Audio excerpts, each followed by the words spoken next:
This is the a7R III, one of Sony's latest full-frame mirrorless camera bodies. Sony has been in the full-frame mirrorless game for some time now, and they've got a system that is more mature than most out there. Now, in case you're new here, my name is Leigh, and I have been using primarily Nikon DSLRs for a long time, but I've also used and sometimes even purchased other brands of cameras over the years. I have recently invested in Nikon's new Mirrorless Z system in an attempt to have an all-around camera for my photo and video needs. But I haven't used many Sony cameras. In fact, until the a7R III arrived at Snapchat headquarters here, I had only used one Sony camera, the a7, and that was back in 2014. So here's the deal with this review.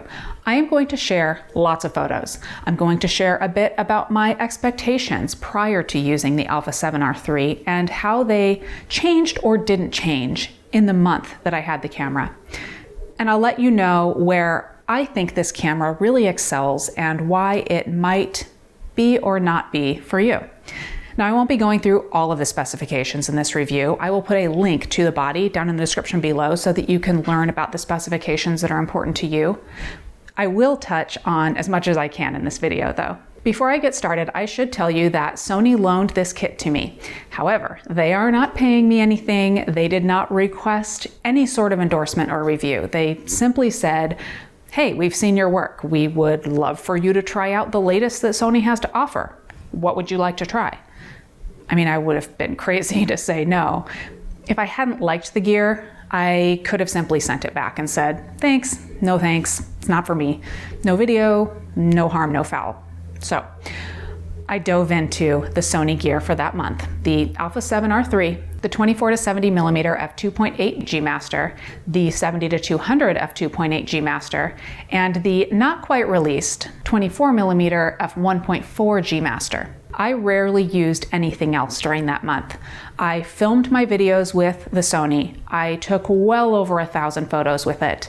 I even got to take part in a Sony press event weekend in Sedona, Arizona, where I actually got to also try out the Alpha 9 and a couple of other lenses. And here we are, a little over a month later, and I'm ready to talk about the experience and share the photos. Hopefully, it will help you in some way to make a decision on a camera, or if nothing else, hopefully the photos will entertain you. So, on to the review. First, image quality. I expect a lot from cameras these days in terms of image quality, and rightfully so. Just about every camera on the market today is going to have the ability to capture crisp images at the lower ISO settings, but I want crisp images well into the ISO range.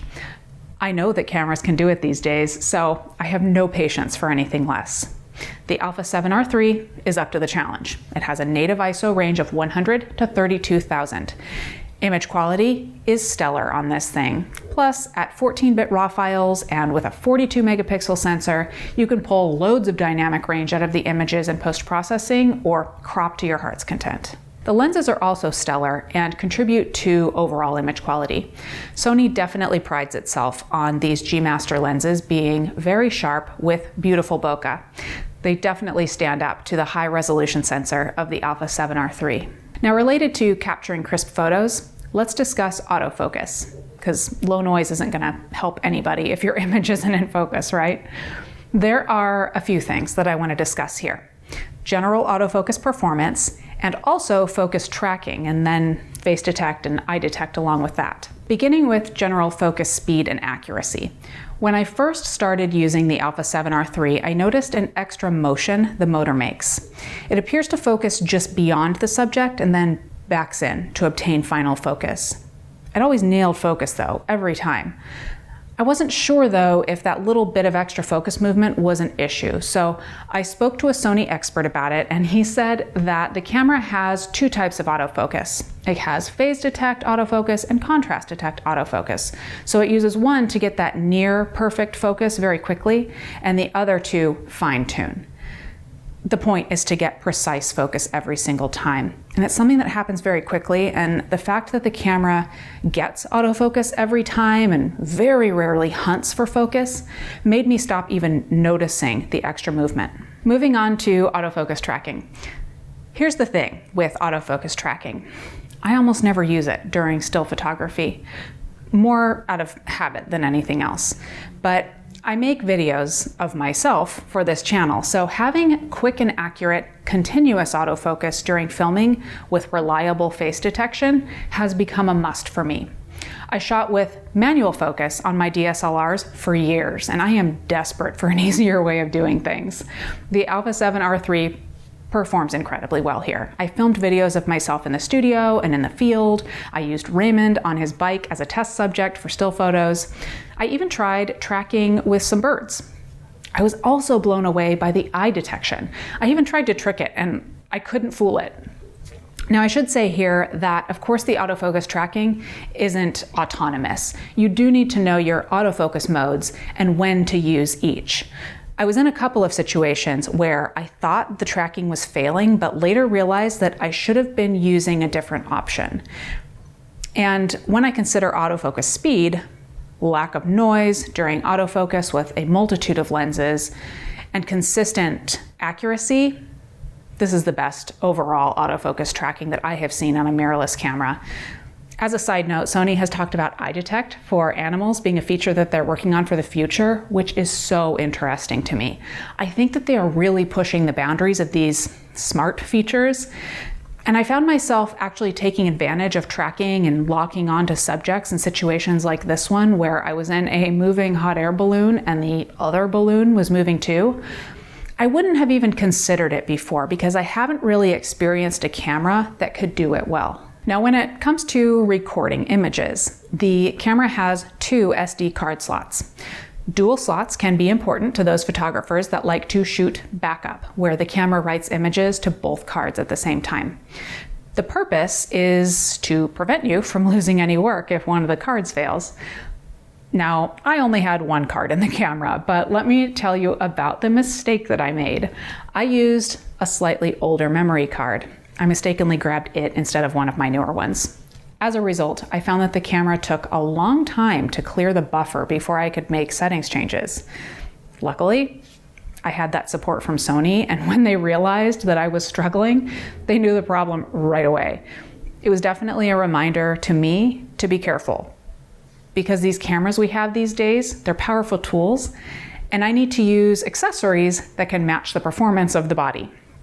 Once I put in that new faster memory card, it was like a whole new camera. Okay, let's chat about overall usability of the camera. I'll discuss size, the buttons and dials, and the menus. Starting with size, I am a total convert to the smaller form factor of mirrorless cameras. I picked up my Nikon D810 earlier this week after not really picking it up at all for the last month, and it felt so strange in my hands. It's massive compared to these newer mirrorless bodies. That being said, the A7R III is still comfortable to hold.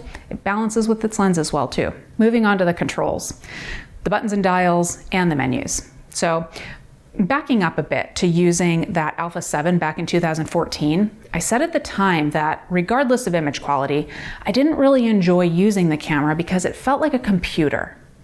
Aside from like the terminology being quite different from the Nikons that I'd been using, the camera had so many menu options that I just found it unpleasant and unwieldy to use the camera.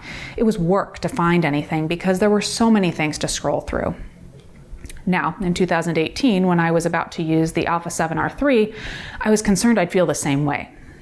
However, I was able to use this camera for an entire month, and I made the commitment to learn everything that I could. I kept the manual on standby for anything that I ran into that I didn't understand. I was just able to look it up. I made use of the favorites menu. I configured the user buttons to make them work for me and the way I like to shoot. And I got to know the structure of the menus. So, as it turns out, the camera is like using a computer, but I can make it as quick and easy to use as I want. And while I don't think every photographer across the spectrum would need or want to do that type of configuration, I do think that there are plenty of us out there that appreciate being able to customize so much about our tools. Plus, I personally like the button and dial placement on the body. They just seem well thought out for efficiency. On to some other capabilities. The in-body image stabilization is really helpful in low light situations where you might want to use a slightly slower shutter speed than you might be used to doing when shooting handheld. Also, it helps me for video in the field so that I can get closer to that all-in-one solution for my photo and video work. With a bit of practice, you can get some really smooth shots just holding the camera. Speaking of video, the A7R III will shoot 4K at 30 frames per second. However, I shoot 1080p at 60 frames per second. I did like also that I could shoot 1080p at 120 frames per second for a little bit of slow motion. Okay, so I have described a lot about this camera that is good. What about the ways in which the camera isn't so strong, or maybe just things that I would put on my wish list? Well, for me and the way that I shoot, there's not much. First, SD cards.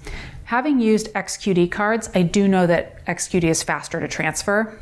I shoot a lot, so faster cards are nicer to have. Also, the A7R III has a tilting LCD screen. I would like to see a flip out screen so that I could frame up a video shot of myself without using an external monitor or the Sony app. Last, I wouldn't mind a better time-lapse option. The A7R III's is limited. You have some flexibility in how often the camera takes photos, and it will provide you with a 1080p video though. So, is the A7R III the right camera for you? Well, it's a strong option, but it isn't inexpensive. The lenses aren't inexpensive, but you do get a ton of capability and flexibility for your money. And if that's important to you, definitely take a look at this camera.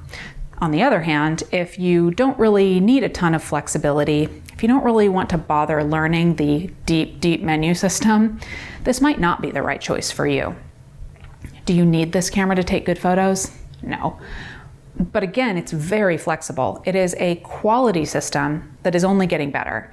Like I said, that new 24mm lens is ridiculously sharp across the frame, even wide open. And because I know it will be a question from many of you, am I switching to Sony?